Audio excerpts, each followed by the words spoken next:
All right. Good afternoon, everybody. Thank you guys for joining us today. We are back from a weekend. I feel like my weekends feel longer. Maybe it's because it's nice out and we're doing more work. I don't know. You can tell everybody's starting to get a little sun now. Yep. Woohoo. I could not be happier. I don't know. Something about this winter. Maybe it's because I've been on lockdown for 2.5 months. Whew. So, anyways, I'm going to pull this up on Facebook and make sure we can keep track of any comments that we have coming in. Awesome. I feel like this is always the most awkward part of the It's all right. live. So instead of listening to me gibber, I will introduce our guest today. So we have Mr. Brandon Edwards, who is the rodeo coach at, we just talked about this, Colorado Mesa University. So Brandon, I'm gonna stick it on speaker view and have you, why don't you take off and tell me about where y'all located, and just tell me a little bit about the school. Cool. Awesome. So we're located in Grand Junction, Colorado, which is basically right on the I-70 corridor. So about halfway north and south in Colorado, exactly 30 miles from the Colorado-Utah border. We college rodeo in the Rocky Mountain region, which means we rodeo in Colorado, Utah, and 2 schools in southern Idaho is where we'll have rodeos. Gorgeous campus. It's actually the 5th fastest growing university in the United States of America right now. Wow. Also happens to be the 3rd cheapest university, 4-year school in Colorado. So those are 2 points that we like to definitely brag about because they've done a really good job of keeping the tuition reasonable. We have beautiful campus. We're really spoiled, gorgeous weather, doesn't get that cold in the winter, does not get that hot in the summertime. We really can rope all winter long or compete and practice the entire season through. We have just acquired as of about 2 years ago, and we're in the process of course, just building and fixing. But we've acquired a beautiful boarding and practice facility that the college has actually purchased for us. So we've got a place for students to keep horses right on a college-owned facility about 12 minutes away from campus.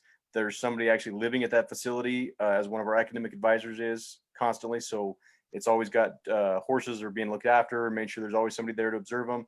Plus, we've got an arena there with all the steers and all the calves and all the goats you could tie. And we're just really kind of honestly on the upswing. I call us a fledgling program, even though I rodeoed for Mesa when I went to school there 12, 13 years ago.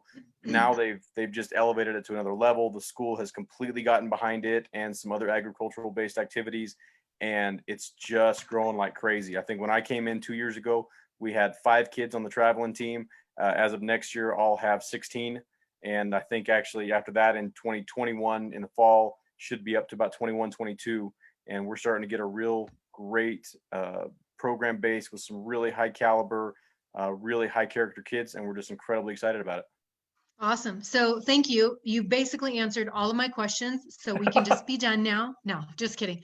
I'm going to ask them anyways, because I'm going to stick to my little MO here. So Perfect. That's great. Talk to me a little bit. So I usually try to start with the college and academics a little bit, and then we'll go into the good stuff at the end. Talk to me about the community that your school is located in. Is it a big community? Is it a small community? About 50,000. By the time you take Grand Junction and this what we call the surrounding areas, so like Grand Junction, Orchard Mesa, Clifton, Fruita, Loma, Mac, kind of the what we call the Grand Valley, Palisade, and all that. It's right about 50,000 people. The campus itself, including all attendance at Mesa, so including the main campus in Grand Junction, anybody doing their graduate studies on that campus, and then we also have a satellite campus in Montrose, which is about an hour and a half down the road. Plus, we also tied in with Western Colorado Community College in Grand Junction for the more technical and trade center lineman's program, that thing. We've got about 11,000 in attendance at the university right now. So that kind of gives a rough size on what we are, but how we are. I think 2,300, about 2,400, and that number should go up actually in about 2 years, are what live on campus actually in the dormitories and apartments. Okay, so 2 things. We'll swing back around to housing, but talk to me. You mentioned the trade schools. Talk to me about what other degree programs y'all might offer, or I know universities usually offer a plethora of them. So maybe what you're seeing your rodeo athletes kind of specialize in. Awesome. Right now, actually, I don't know how it happened or how it's worked out, but I would tell you that probably the highest single percentage of my athletes that have come in are going medical. We have a fantastic radiologic technology degree program. We have the rad tech program's awesome. We have a great nursing program, and actually, as of last year, we just opened up a brand new physician's assistant program. Oh, great. That's getting just streamlined and launched. And the doctor that is putting that on, that has kind of created the program, she is amazing and has done an incredible job, not only getting the word out, but bringing students in. We're seeing obviously a very high demand in the medical field for real career applicable studies. We just opened up a new cybersecurity wing, so we're doing a lot in the tech side. The technical trade school portion at WCCC, we've got electrical, welding, we've got a lineman's program that's fantastic, a diesel automotive and mechanic program that's really, really great. Some real, again, really applicable in the marketplace skills. The other thing I would say that we have a great MBA program and a really great finance, accounting, and business schools. And our elementary and education programs, elementary ed and regular education programs are getting a lot of students to come in right now. That's awesome. I mean, obviously, in the current situation, I think anybody going into medical, Right. it's almost a guaranteed placement. But I feel like even before all of this, I mean, I know even in our local community that we're always looking to fill for CNAs, always looking for those medical positions. So Yep. For any student athletes or parents of student athletes, that's, it's not for everybody. It's not my cup of tea, but it's always it's something that's never going to go away, really. Right. And we're lucky enough to have two really major hospitals in our area. So these students are getting just hours and hours and hours of really awesome exposure in all different fields during their clinicals and stuff. So they really get a lot of good crucial. Yeah, so crucial. So Brandon, let's talk a little bit about, you mentioned housing. So I know something that we've asked all of our colleges, a lot of colleges and coaches, I'm learning, or coaches have a kind of a requirement for their incoming freshmen to live on campus. Do you, or does the college require that your freshmen live on campus? And what are their options for that? And if they aren't required to live on campus, what are our options after that? Gotcha. So we'll kind of start from the bottom up. Yes, it is the college's rule that students do live on campus and their freshman year. And actually, by technicality, it's the rule that they live on campus their sophomore year as well. Although you can put in for an application or for permission to move off campus your sophomore year, and I've never had that be denied as long as the student asking that has kind of got their act together, Gotcha. shown that they're going to attend class and they're not an academic liability. I would encourage that. I really would. It's not my personal policy. It's not something I would say, but really, one, as a full-grown adult, the idea that I can walk down to a cafeteria 3 times a day and get a meal and not have to worry about washing my own dishes sounds really, really appealing. Okay. And it's good food, and that part I really like. But at the same time, I really think it's a great way just to dive in and learn about the people that you're going to be around. I don't force my kids to dorm with each other. I figure they're going to see each other enough in the hotel rooms on the rodeo trail. So I personally really like it because I want the kids that I'm going to be on my team to be exposing themselves. So basically for us, it's because then we want everybody on campus to know we have a rodeo team, to really get that buzz going for us. And that the best way to do that is just to have people that are involved be out in front of everyone else. As far as housing, both on campus and off campus, housing on campus is your standard dormitoriums, as well as we have multiple options for studio apartments. There's actually some full-fledged apartments with kitchenettes and dinettes and full kitchens and all of that available on campus. Those are a little more limited and are usually kind of used as seniors or people doing their graduate studies that are trying to come in from out of state. There's an application process, and you usually go down by seniority on those. But off campus, we have tons and tons of living options within 5 blocks of the college. I mean, there's apartments all over that can go from anything from you renting a house by yourself or renting a nice little 750 square foot apartment, for $750, $800 a month. It's got a place for you to park your vehicle and things. There's a lot of options. There really isn't that hard to find something that's pretty reasonable. Well, and I think, going back to the requirement of freshmen living on campus, I don't know if it was a fear or just an adamant response. Like I was not going to live in the dorms. And that's Mhm. one of my biggest regrets. Like the idea of sharing a bathroom Right, and like, just like that kind of unknown of like, who am I going to be living with? What is this going to right. look like? Like I said, my biggest regret, I wish I would have just done it. It takes away so many of the, like you said, you don't have to worry about dishes. It kind of takes away so many of those choices and decisions that Right. really allows a freshman to focus on the other changes. Like Agreed. you don't have to, nobody's there to wake you up in the morning. Nobody's there to get your stuff ready. Like it just, and those are kind of like no brainer things that I'm Right. talking about. But honestly, there's just so much that changes as a college freshman that it can be really hard to know what to expect. I mean, if Yeah. you were a good student in high school and you get to college with all these different changes, the rug can get pulled out from underneath you pretty quickly. And Yeah. I think that living in the dorms just kind of solidifies that start and Mhm. gives you a really good fresh start as a freshman. So Yeah. just kind of throwing my 2 cents in there. No, I Um, would agree. it sounds like even some of the off-campus living situations are really, really close anyways. Mhm. Now, I don't even remember this when I was in college, but if you live off campus, is there still an opportunity to purchase like um, a food plan through the Yeah, you can. college? Yeah, you can absolutely buy the meal plan. You can buy a meal plan, or you can, and there's different tiers. I mean, you can buy the Yeah. the meal plan that's literally all you can eat, every day, or you can put money directly into your what we call our math card, which I'm sure every school has their own version of their ID card that also works as your bank card, and you can buy 20 meals for the month or 30 meals for the month, and then they essentially discount them because you're kind of buying them in bulk, and Yeah. and they have that option as well. Plus, I mean, it amazed me when I started back working here.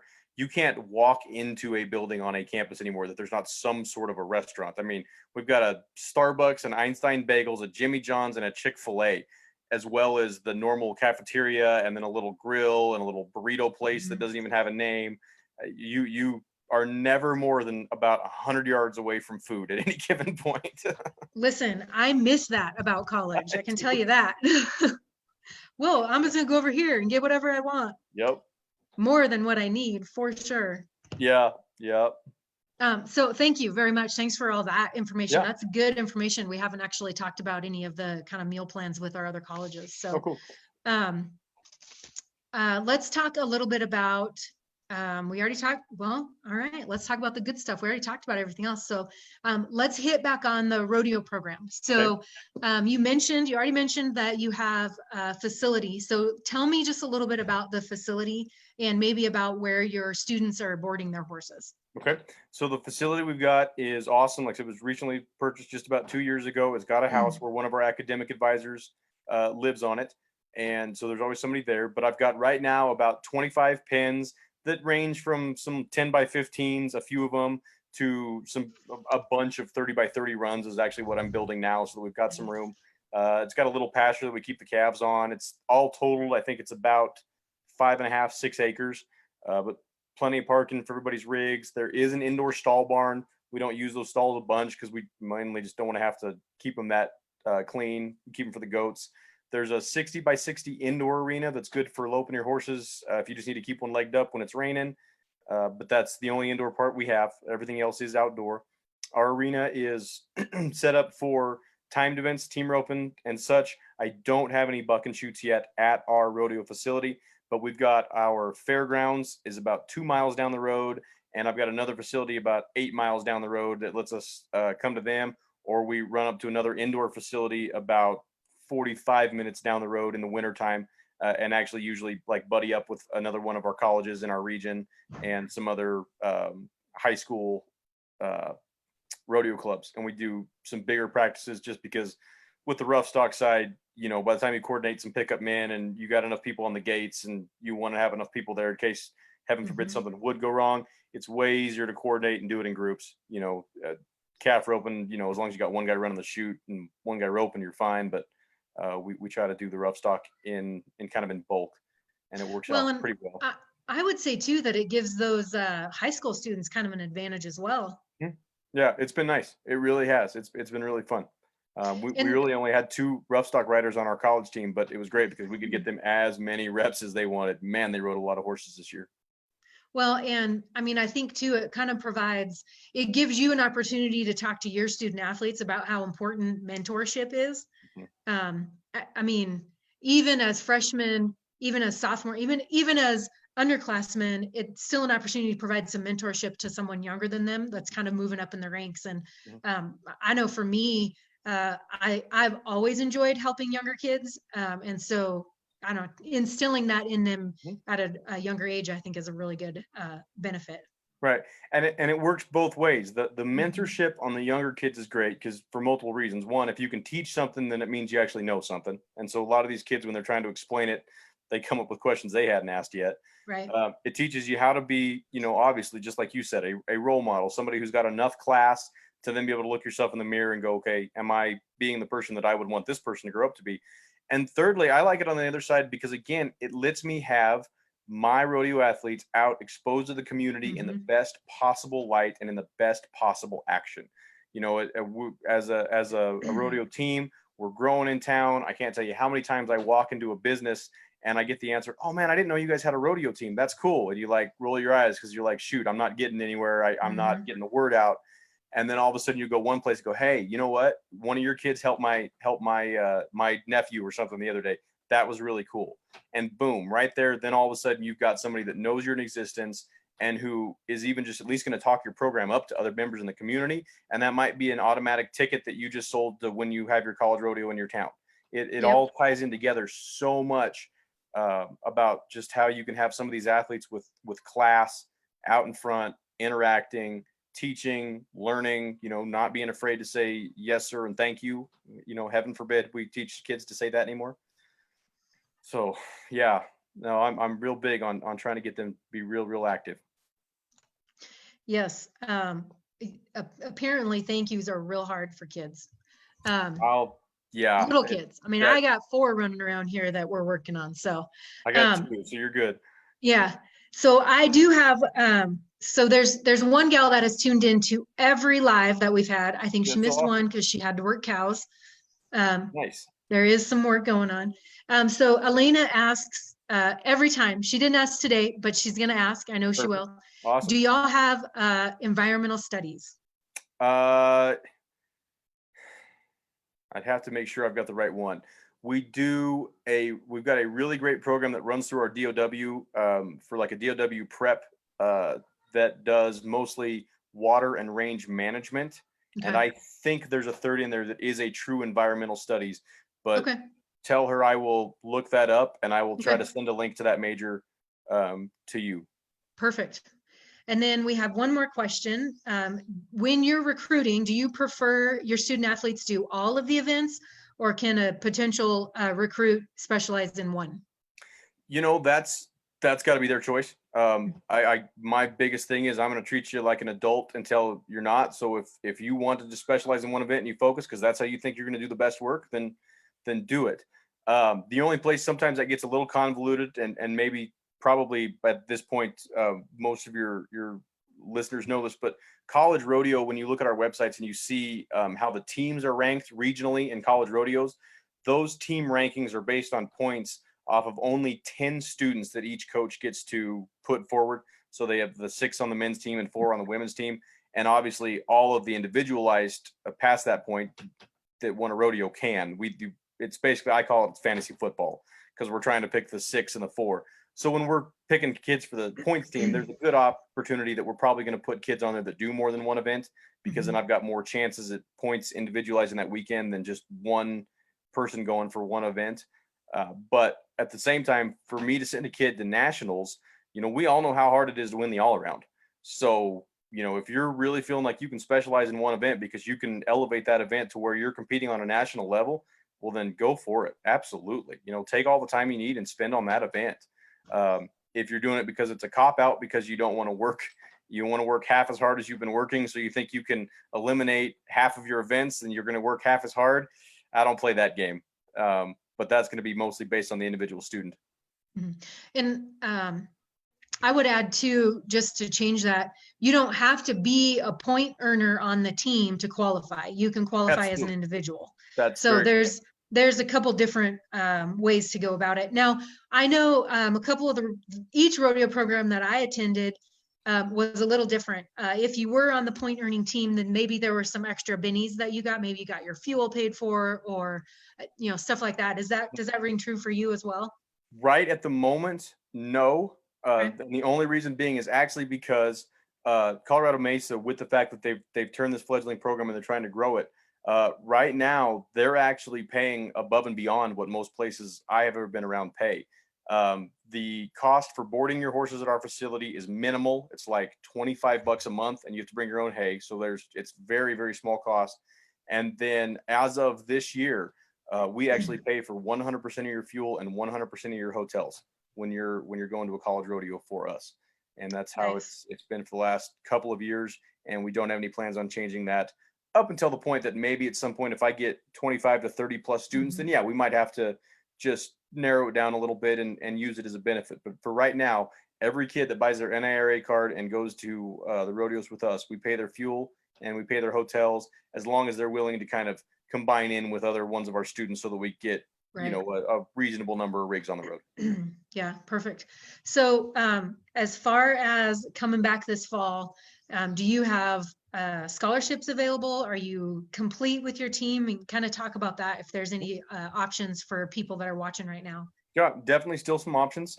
This year obviously has just been nuts for everybody. So we've had a lot of parents who've decided they didn't want to send their kids out of state and they wanted to keep them a little closer to home. We've Mhm. had some parents decide, I don't want my kid in my house anymore because we've gone stir crazy in quarantine. Get them the heck away from me. Please take them out of state and away from my home.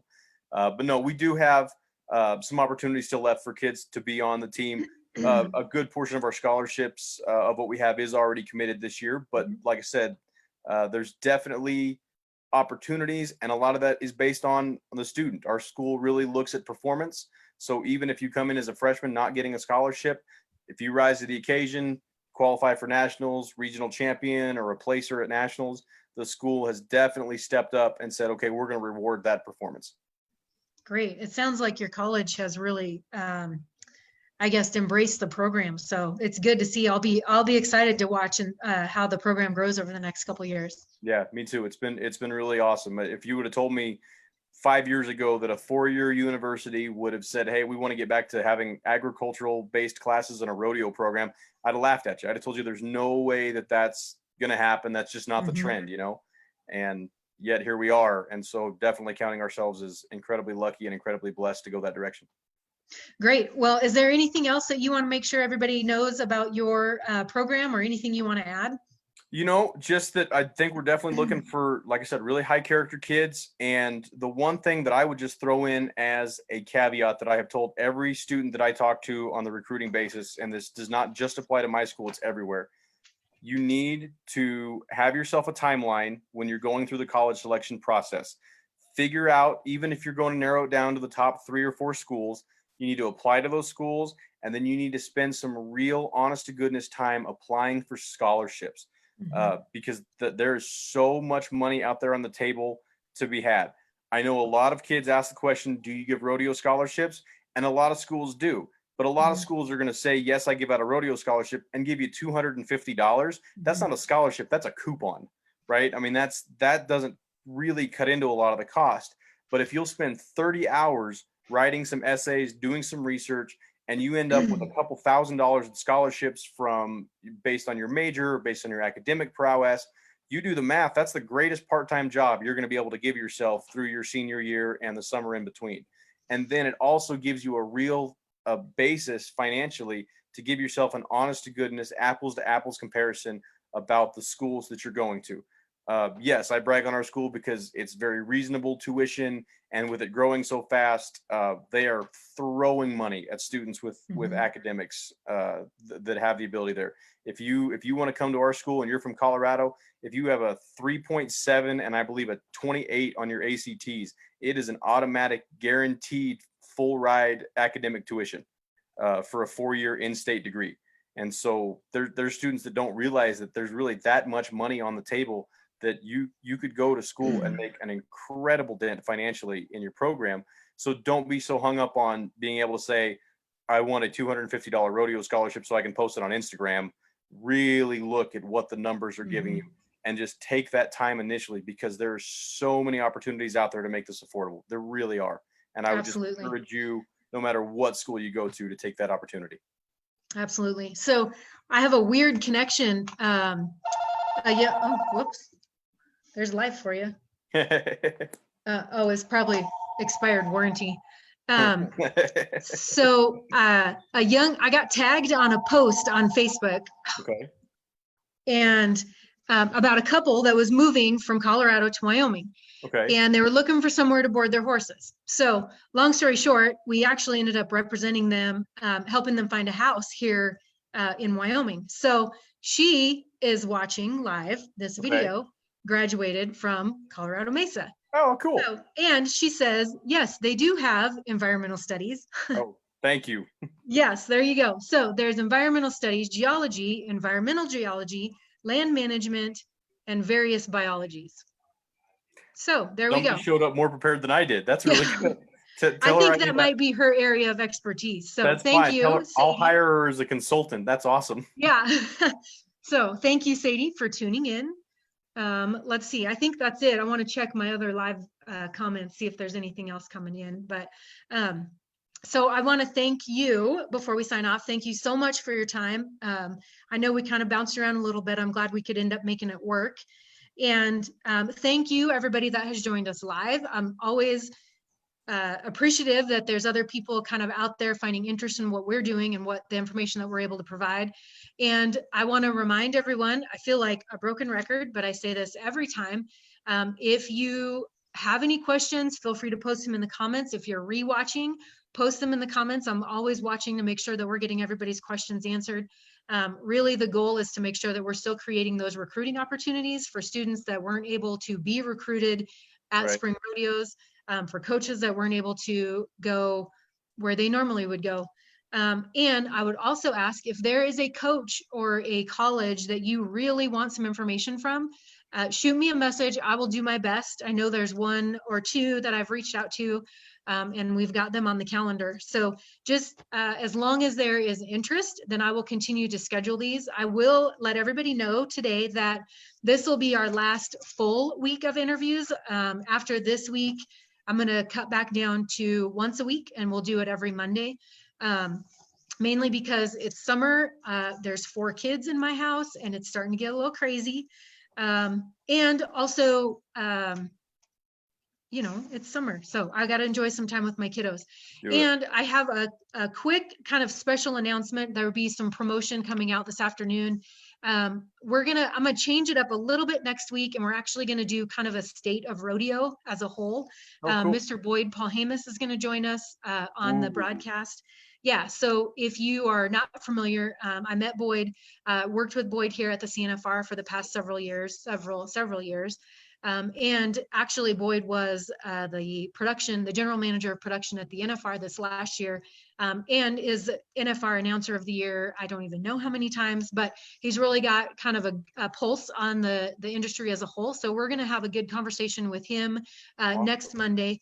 I would encourage you, if y'all have any questions that you want to send our way, please message me or comment, however you want to get that to me. But it's definitely something that I'm looking forward to. I feel like it could be a really good for the industry. And if you have any questions, or I don't know, even if you have any comments, should be a really good conversation. So let me step back a little bit.